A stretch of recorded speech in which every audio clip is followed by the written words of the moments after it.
Hi, good morning, everyone, and welcome. Really excited to share a bit about this transformative democracy and multiracial voter mobilization in the Deep South. My name is Aliyah Bhatia. I'm the acting executive director at Vote ER, and we're very fortunate to be one of the grantees involved in the Vote Your Voice collaboration between the Community Foundation of Greater Atlanta and the Southern Poverty Law Center. This is going to be a really great group of folks. I'm going to kick it over to a few other folks here to introduce themselves. I'm going to turn it over to Margaret from the Southern Poverty Law Center. Thanks so much, Aliyah. It's a great pleasure to be with you and all of this panel to talk about our work on Vote Your Voice. Vote Your Voice is an initiative between Southern Poverty Law Center, the Community Foundation for Greater Atlanta, and of course, the extraordinary organizations who are doing the hard work of turning out the vote across the Deep South. My name is Margaret Huang. I have been the CEO and president of the Southern Poverty Law Center for 18 months now, so I'm finally getting used to saying this. And I'm very much looking forward to our discussion. I'm going to hand over to Frank Fernandez of the Community Foundation. Well, thank you, Margaret, and good morning, everyone. Frank Fernandez, President and CEO of the Community Foundation for Greater Atlanta. And like Margaret, I started this role during the pandemic. So I'm here 14 months. So we're both new to our organizations, but not new to these issues, and excited to be talking with you all about this collaborative effort, which we think is, for us at least, a sign of the future and what we want to do more and more in terms of partnering with great organizations who have shared values and shared aspirations for what kind of impact we can have in the community. So excited about this morning. And so I'm not sure, my colleague from the Community Foundation, Ayana, who's going to serve as our moderator, is having some... I'm going to try now. Can you hear me? We can hear you. Oh, Wonderful. I think I know what the culprit was. I believe it was my fault. So yes, welcome. So we have such amazing panelists. I had all kind of wonderful things I wanted to say about you, but we will go on. You've made it. Okay, so yeah, we're going to have a great panel. And I think this is cognizant of like the work that we do. It's in the weeds. We keep on going and we have to make sure it happens. And so our goals are at a very high level to make sure that you have a chance to learn about the partnership and why this partnership focused on people of color in the Deep South, and specifically thinking about the unique role of that being between a philanthropic organization and a stalwart civil rights institution. And so we hope you gain an appreciation for the innovation of this partnership.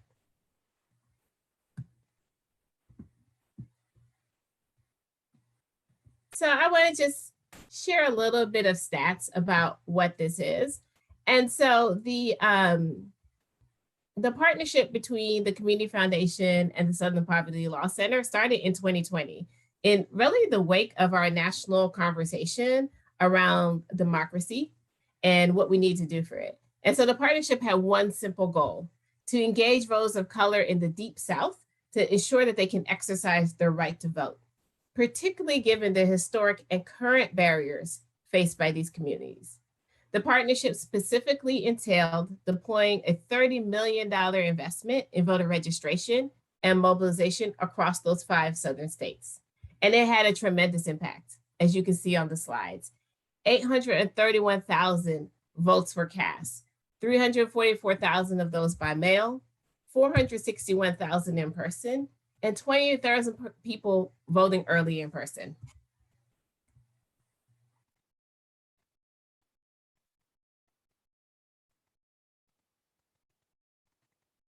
And that impact happened through deploying dollars of philanthropy. So over $20 million were given out since 2019. And one thing that's really interesting that I would love to hear more about from the panelists is that $11 million were given out just this spring. And I think it shows that concept or idea of part of what I think Vote Your Voice helped all of us learn is that engaging voters is something that can happen past election cycles. And you get to see what the breakout is of the different organizations.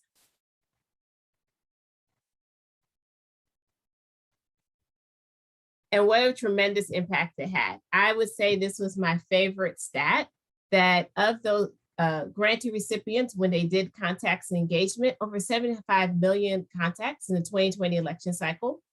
And this had an all-time turnout high, as we know, 7% increase from the presidential election before 2020. And look who turned out. 67% were Black and 56% were under the age of 50.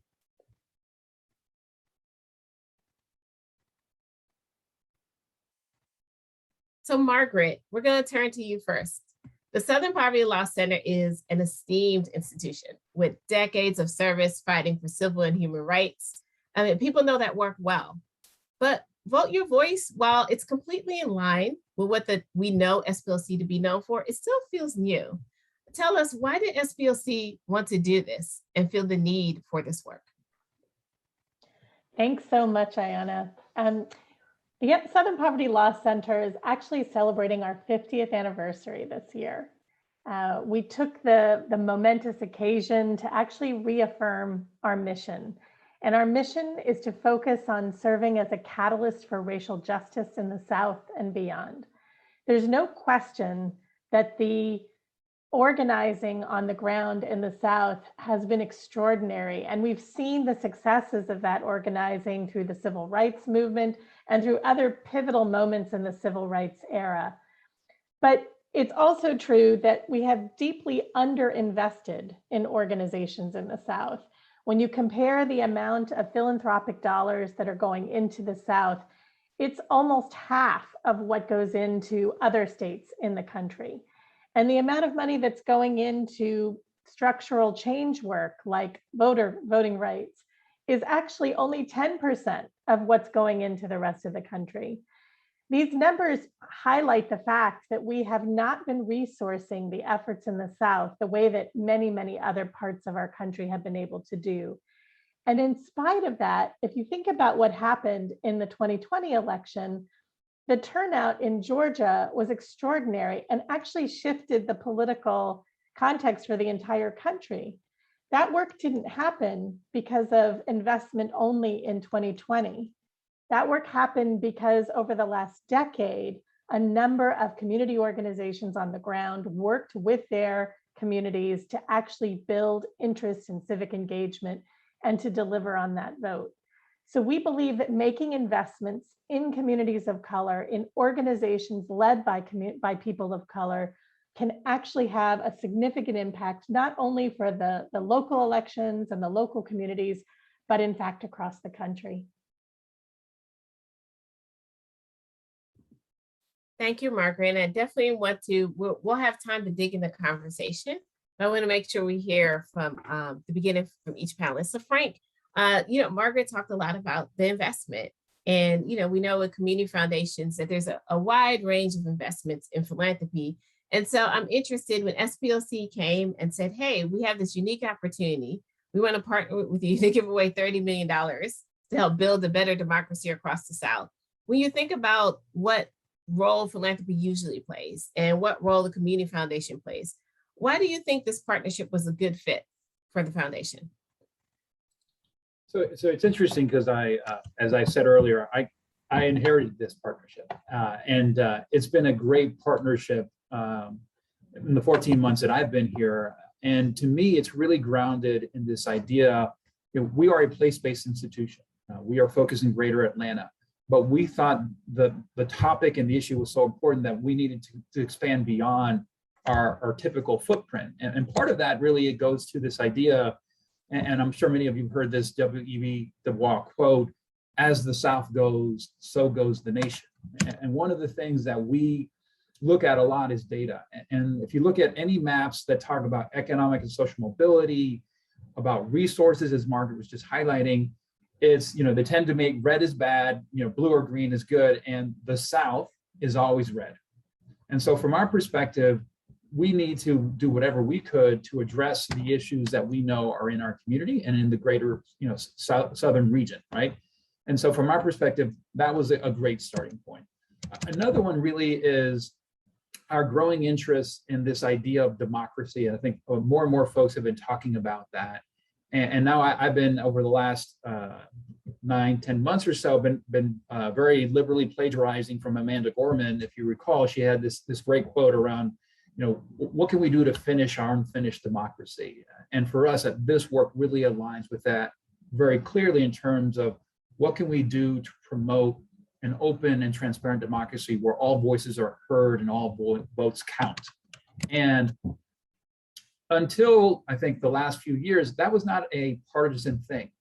It was something I think people from both sides of the aisle embraced, but it has become one. And I think typically foundations tend to stay away from things that are viewed as partisan. And part of the challenge that I think all foundations have been grappling with is that there are issues like the census, like redistricting, like equitable access to voting, which is at the heart of what Vote Your Voice is about, has now become a partisan thing. And one of the things that we are very focused on over the short, medium, and long term is how do we pull back from that? And how do we get people to see more and more that it isn't about Democrats and Republicans. It's about making sure everyone in our community has access to voting, especially those who historically have been underserved and not represented. And so that's a big part of why we did what we're at the table and wanting to make sure that philanthropy, or at least our foundation, shows up in a way that's proactive, but in a way that also tries to do what we can to make sure to convey that this isn't partisan and engage with our donors in that conversation, because it is such a critical issue for us and for our region. So Margaret, I want to follow up with you on something that Frank mentioned. I know we talked about as we were prepping for this panel, that phrase, as the South goes, so goes the nation. And can you just talk a little bit more about how goes the nation right now? You know, we're talking about something that, you know, we're saying 2019 and 2020, we all had that collective lived experience, but how goes the nation right now when we think about democracy? It's an important question. So actually, the Brennan Center for Justice has been tracking the number of state bills that have been introduced in the last couple of years to actually try to suppress the vote. And in 2021, we've already seen 19 states introduce and enact 33 laws that actually make it harder for Americans to vote. So you might think that this is a national issue, and it is a national issue, but many of the ideas for how to restrict and suppress the vote have started in the Deep South. The fact that we see Florida, we see Georgia, we see Texas enacting laws that actually will make it harder for people with disabilities, for seniors, for young people, for rural people in rural areas to vote. These are decisions that will have really long-term impacts on our society and on our democracy writ large. So in order to solve this problem, we have to tackle the problem here in our states in the Deep South. The Southern Poverty Law Center is in 5 states here in the South. We're headquartered in Alabama, but we have offices and programs in Georgia, Florida, Mississippi, and Louisiana. And this is at the most pivotal moment for the South. This is the opportunity to demonstrate what happens when you bring communities together, when you recognize the shared values of democracy and civic participation, and when you push back against these bills, these efforts to try to keep some people out of the ballot box. And that's what we're hoping Vote Your Voice can do. Thank you. And, you know, I want to stay with this conversation about the South. And so, you know, a couple of us on the Zoom who are panelists are calling in from Georgia. And let's talk about it. Let's go there. This is an Upswell conference. We're supposed to go there. And so usually, Frank, this will be for you. When you think about philanthropy, maybe the stereotype of philanthropy, a traditional philanthropy, and you think about who may be behind some of the efforts or who may, you know, wonder about different things. Sometimes people may think that there's an overlap. And so I just want you to talk about the role of being in philanthropy and having to navigate what should not be a political endeavor, which is getting the vote out, but just being realistic about what the conditions are. Can you talk about how you and the foundation have navigated that? Sure. So being very direct and transparent, as we move forward with this initiative, as a community foundation, for those who aren't familiar, we are an aggregation of lots of different donors. So we have over 700 donors who are part of our foundation. And as you can imagine, they run the gamut in terms of their political persuasion and ideology. And some, several called me and I've had long conversations about this very initiative because they were concerned. And they were concerned that it was becoming political, or we were becoming too political. And part of what I did is I talked through it with all of them and kind of talked them down from the ledge a little bit in terms of what we're doing. But in those conversations, a few things became very clear to me in terms of how you have to navigate this. If you're going to engage on these issues that have become, whether they should or not, politicized, how you have to do that. And one thing that became very clear to me, or two things I would say, is that words matter, and what we assume people's intent matters as well, right? And so when you talk about how words matter, you thinking about how you frame these things. And for example, for us and how I talk about it, it really is about equitable access to voting for all, and especially underserved communities, because we know there's a history and the data is clear about that. You look at voting patterns, you look at who's registered, who isn't, and what have you. And so, but making sure we're framing it in that way. And part of it for us too is, secondarily, not assuming ill intent. Now, there are clearly, and Margaret and her team can attest to this because they work on lawsuits all over the country to this effect. There are people who have ill intent when it comes to these things.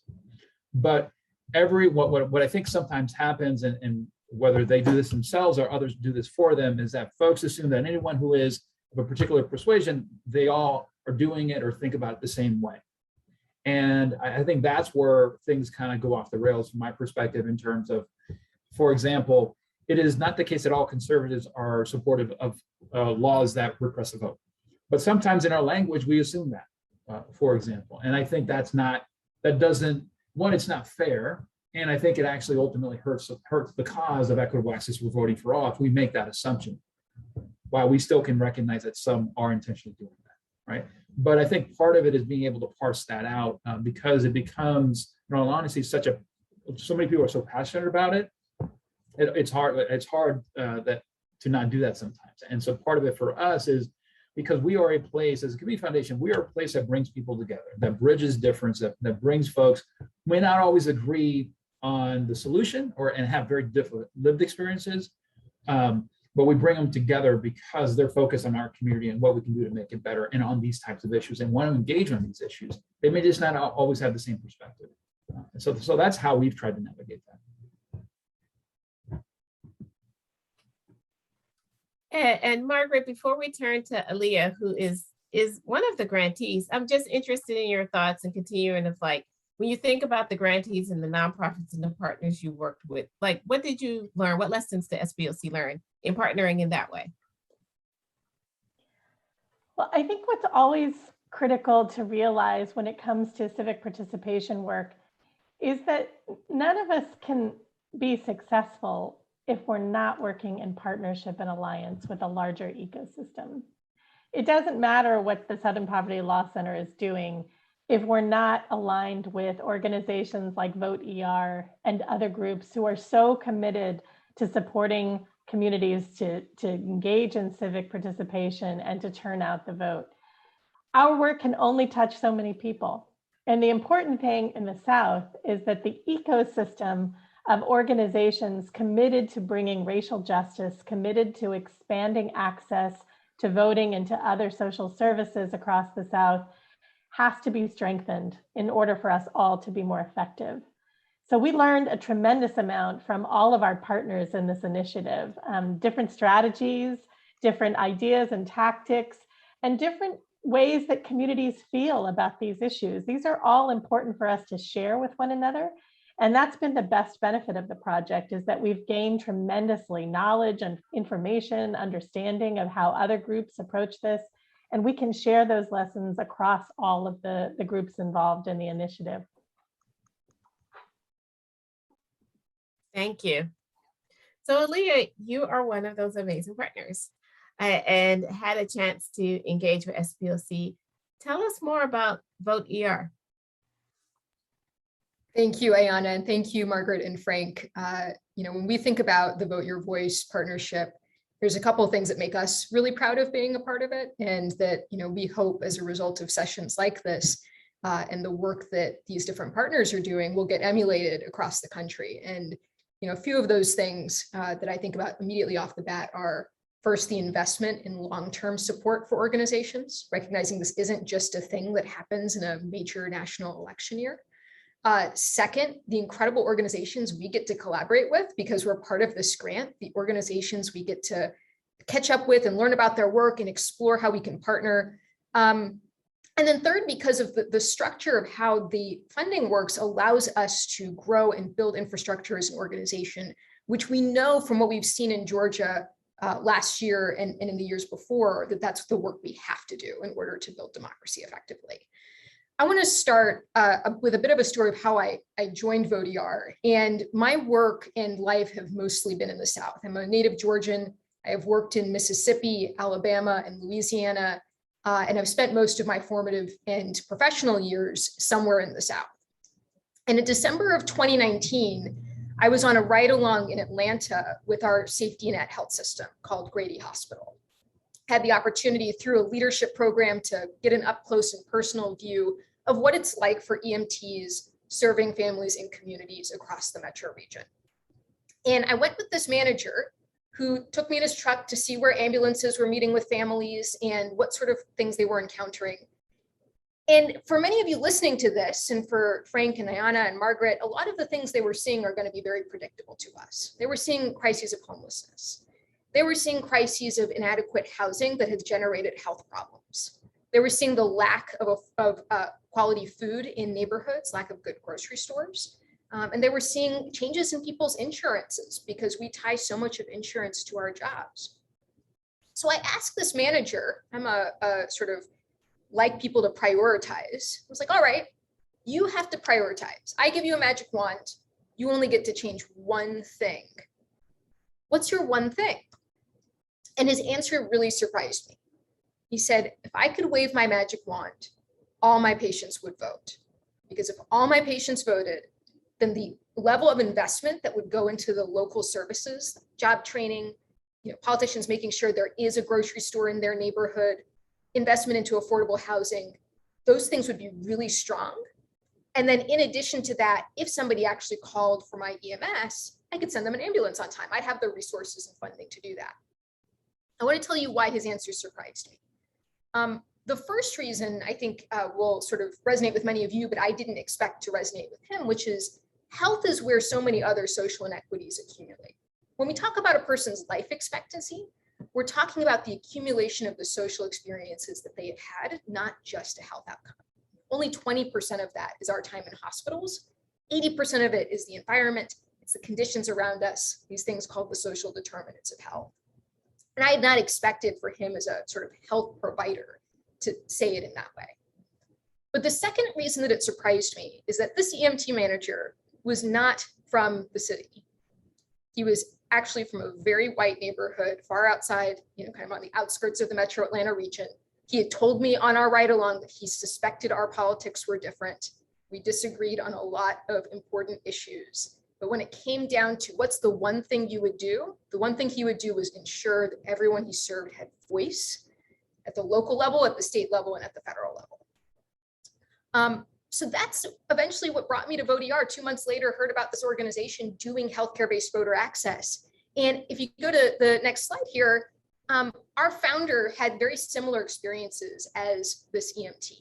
And what he'd experienced as sort of a leader in an emergency room in Boston was that his patients were coming to him, Dr. Martin's patients were coming to him with social challenges, and he wanted to do something. So he started an organization that looked at the intersection of his patients and marginalized groups and looked at how those folks could become voters and kind of express their voice through the act of voting. And that landed up touching people who were young, low income, and people of color. If you go to the next page, I think it's important to share how this works. This is healthcare providers organizing healthcare providers, doctors organizing doctors, nurses organizing nurses. And here you see Dr. Stager, who is a pediatrician, who asks every one of her patients who's over the age of 18 Do you smoke? Do you drink? Are you registered to vote? You get all sorts of uncomfortable questions when you're at the hospital, and she just drops in, one that isn't that uncomfortable, but that sometimes, as Frank said, we confuse as an uncomfortable question. And Lauren is one example of one of the patients that Dr. Sager asked, who not only registered while she was at Dr. Sager's office, went home and told her family about it, got them engaged in last year's election. And we touched 46,000 additional folks across the country through the process of this healthcare-based voter access of healthcare providers engaging people on the vote. On the next slide, just very quickly, because it's hard to imagine this without seeing it, so just to give some glimpses of what these tools look like. Individual healthcare providers can wear their Healthy Democracy kit. I have mine right here. They wear their kit, and then either a patient notices it or they ask the patient about voting and have the chance to have a discussion, get people registered. Some organizations, about 500 different organizations, have ordered custom posters that they put up in their waiting room, let people register while they're waiting. And then many community health centers are deeply embedded in their communities, and we've helped them to do text messages to their patients, reminding them about upcoming deadlines. On the next page, you'll sort of see why people get involved in our work. When last year with the murder of George Floyd, you just saw just a huge growth in the number of providers who were excited to dive into this work. We had students at Columbia University essentially protesting their administration, saying, I at least want to be able to ask my patients about voter registration. With everything happening in the world, you have to let me give voice to the people who are experiencing these harms. On the next page, I want to share, this is our data at the national level, and I think it matches a lot of what we heard from Ayanna about the Vote Your Voice outcomes, which is that, when we do this work through trusted messengers, for us, those are healthcare providers. For many of the Vote Your Voice grantees, those are people who are friends and neighbors in the same communities. But when we do this voice through trusted messengers, we have the opportunity not just to get more people registered, not just to get more people kind of engaged in an early part of the process, but actually to turn them out. And in our work across racial groups, and particularly among young voters, we see higher turnout if the person who asked you about voting was your healthcare provider than if you were just a person in the general electorate. And that's a big part of why we're so excited to be part of this grant effort so we can scale and grow this work.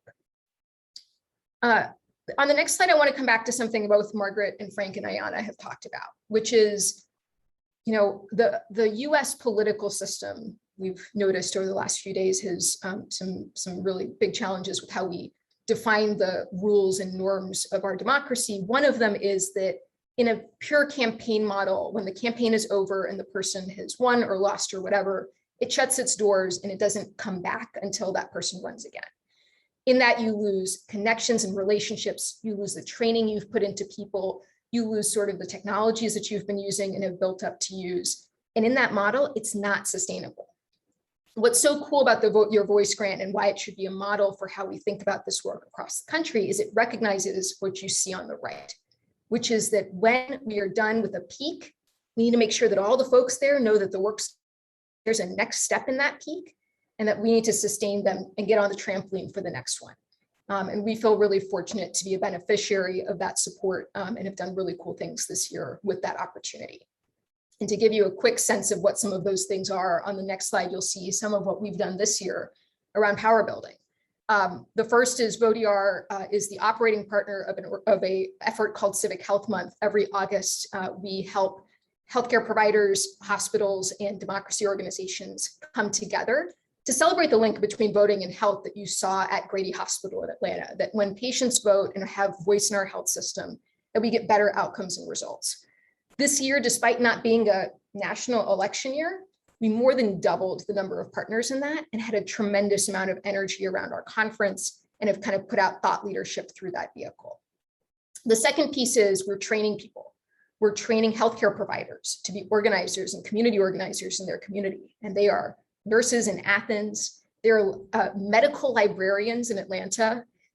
They are folks in North Carolina who work in major hospital systems. They're folks from all over the South and the country who are learning from a Nobel Peace Prize nominated faculty to build up their power and their leadership capabilities so that in years both where they may have local elections this year, but also bigger federal elections in coming years, they can deploy that power towards serving their patients with voter registration. And then the last thing that grants like this one have enabled us to do is, we are a 501c3. We do not do any lobbying, and also there are sometimes unique policy opportunities where we can support in a non-legislative, non-lobbying manner. And one of those was there was an executive order around voting access, and Health and Human Services was one of the organizations that we identified to come up with a plan. And we were able to bring together 13 organizations to propose what that work could look like, and had the opportunity to dig in there. So that is a bit about our work at VoteER, and some of the cool things that we've been empowered to do and enabled by the Vote Your Voice grant.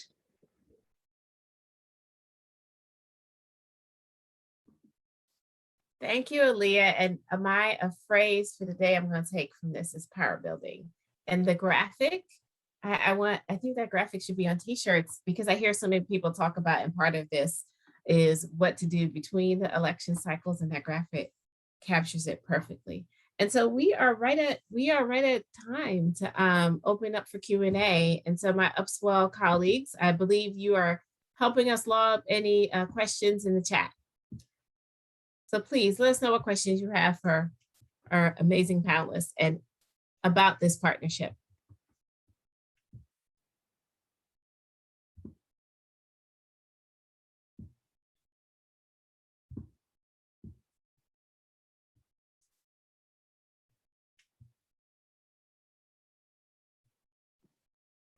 There was an interesting comment, Ayanna, from Jeffrey Moore about public polling citing who people trust most. I think that spoke to your point, Aaliyah. Yeah, nurses have been the most trusted profession for 2 decades now. And last year, the trust in doctors and in pharmacists also grew. And, in our work, what we're hopeful is that as we think about the types of histories and cynicism and frustration that may have distanced someone from participating in the vote, that a unique voice like a healthcare provider can help bring someone back to, wait, this impacts me, the community I love and serve, and this hospital that I'm part of and where I trust people. So bringing that trusted messenger in is a really important part of expanding the franchise. Thank you. And we have a comment and question from Nicole. And so I think one is a comment that I'm sure a lot of people have about scale and expanding. Is we are in the South, it's the Southern Poverty Law Center, but I do know, Nicole, the Chicago Community Trust is a very trusted and well-respected foundation. So I'm interested, well, Frank and Margaret, your thoughts about expanding past the South. And then also, Nicole's specific question is, how do you collaborate with traditional civic engagement organizations?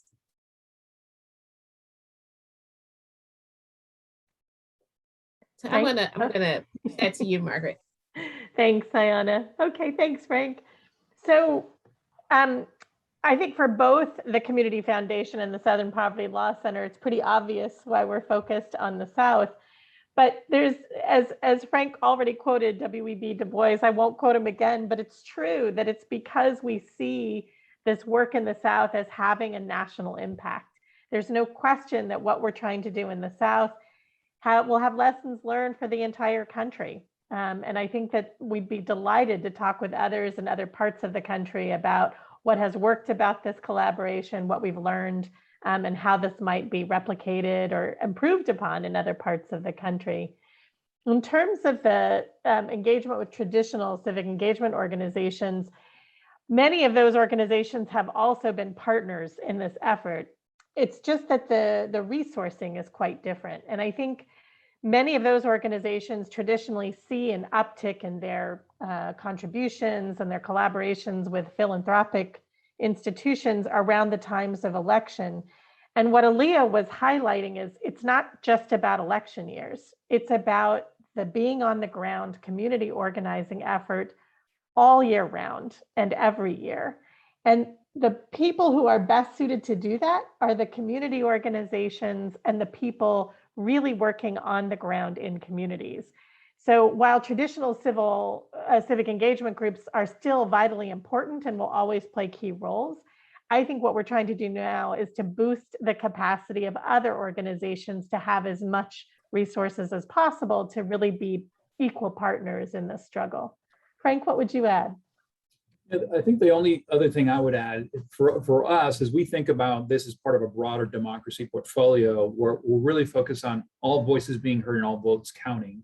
You know, a lot of the focus of Vote Your Voice is that, right? It's focused on voting, but also this idea of civic engagement and making sure voices are heard. And I think that's where groups that do community organizing that really bring together neighborhoods, you know, neighbor by neighbor, block by block are critically important, because getting your voice heard via your vote is important. But then once they get into office, and this is clearly obviously at the presidential level, but really to us, we're really focused on the local and state level and making sure that our county executives, our mayors, and ultimately our governor and state reps are listening to folks, and that their voices are being heard in the process as policy and decisions are being made. So for me, that collaboration between groups that are focused on voting, but also making sure that votes are being heard once they get into office in between elections is critical. And that's all for us, part of the same ecosystem.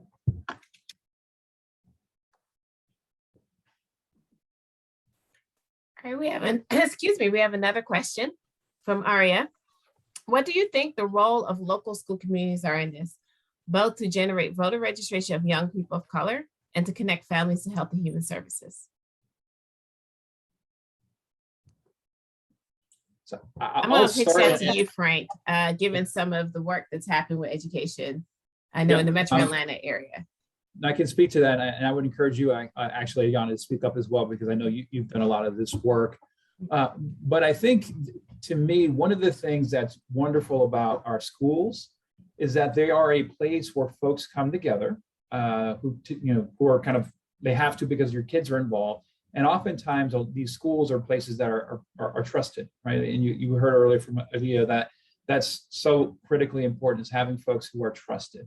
And so for me, it's a great place to really think about how we already have folks coming together, and where there is some level of trust that's there. And then how do we leverage that in a good way from a community organizing perspective with respect to how you get folks registered.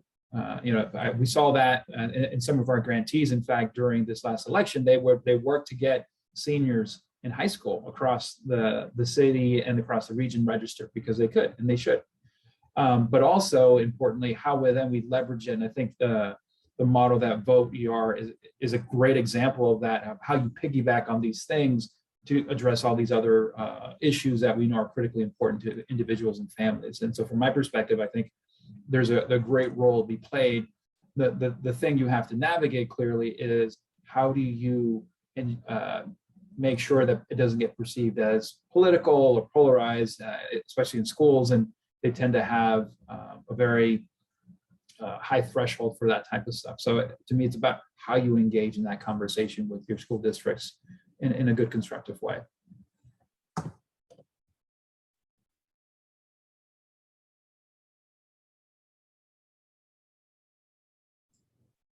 I'll just add one thing, which is we started Vote ER, if you can tell from the name, we started Vote ER in ERs. We actually originally had never any intent to move beyond that. And ultimately, when the pandemic happened, we rapidly shifted our work, and the group that picked it up almost immediately was pediatricians. They see every day kid coming in with asthma. It had nothing to do with kid getting asthma. Some politician put a refinery in their backyard, right? That had nothing to do with the child's actions or behaviors. So pediatricians really get this, and they really also see how the formative youth development around age 16, 17, 18 makes it a really good time to talk about voting. And so that's why so many of them, as well as family practice doctors, have incorporated Vote ER into their practice. So, all right, the person hit 18, there's certain milestones and questions we want to ask about. One of them is, have they registered to vote? So I think we may have lost my colleague Ayana due to technical issues as I look at our Zooms, but I'll go ahead and ask a question of Margaret, because and Leah, in terms of what you all think. I'd be curious to, given all the laws that have been enacted around voter suppression, and especially in the South, how are you seeing partners, and how are you all thinking about how you respond to that as we go forward into our next election cycle? Thanks, Frank. Aaliyah, do you want to kick off or should I start? I'm processing yesterday. I woke up in the morning and I was like, we live in a country where there's 98% chance that a bill that could transform democracy in America is not going to make it. There's a 2% chance it'll make it through. And I'm just so excited to be in a country where that 2% can actually mean something. Oh my gosh, let's get to the end of this day and see where we are. And we are, VOTIAR we are not a C4. It is very important to our hospital partners that we are very strictly nonpartisan, very strictly non-lobbying. And so as we think about what this means for us, it makes it even more urgent that there are trusted messengers to explain what is happening on the ground. And it's also more urgent for us to think about what role we play within the broader ecosystem of the Vote Your Voice community and the broader community around the policy aspect, which is again, something that not every organization can do everything, but I think after for me yesterday was my line of when we were going to start really thinking about that in a different way. Thanks for that. The Southern Poverty Law Center is also a C3, and this entire initiative has been a C3 initiative because, as both Aaliyah and Frank have referenced, this is not about a partisan effort. This is very much about protecting fundamentally our democratic institutions and processes. I think that the future for us will take a lot of different forms. I think our commitment to really keeping this ongoing investment in our partner organizations in this larger ecosystem of voting rights protection is vital. And it's not something for just now or for the next year or for the 2022 elections. This is the strategy for the next decade and beyond. Right now, we're in the process of watching all of our states do redistricting efforts based on the changes in demographics and the allocations of congressional seats. And this happens not just at the federal level, but at the local level too. And the decisions made by the redistricting efforts this year will affect election outcomes for the next 10 years. And so we can't just be thinking about what happens in the next couple of elections. We have to be thinking about how do we make long-term change sustainable so that when the next census happens and the next redistricting effort comes along, we can actually really ensure that this is going to be a fair, nonpartisan, responsive process that enables communities to actually have genuine representation of their needs and their interests. And that's really what we're looking at. It's the long-term struggle. It's not what happens next year, but what happens in the next decade. Thank you, and apologies, the tech gods are not with me today, apparently in this 45 minutes. And so we are, wow, that was fast. That was a good conversation.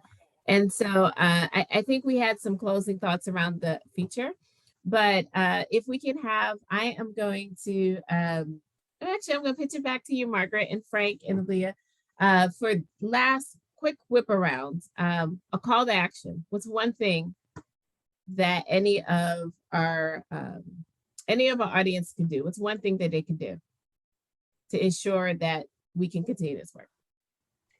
Don't take your vote for granted. Don't take it for granted.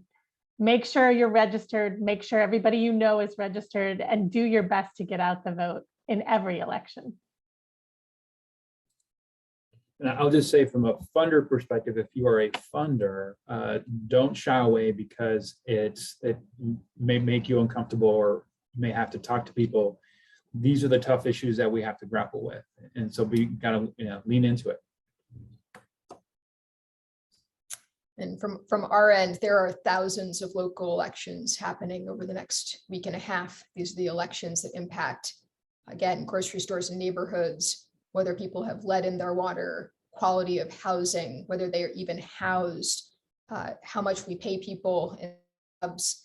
And so check if you have a local election, and if you do, please vote, because the local impacts of that ballot are going to matter to the people in your community. Thank you. And for everyone is tell someone about this conversation this week, and something you learned from it or something you found interesting. because we need to keep this conversation going, as we all said, between the election cycles. So thank you for joining us. Thank you to our panelists. This was amazing. And thank you to the Upswell team for your support in having us here. I hope everyone has a good day.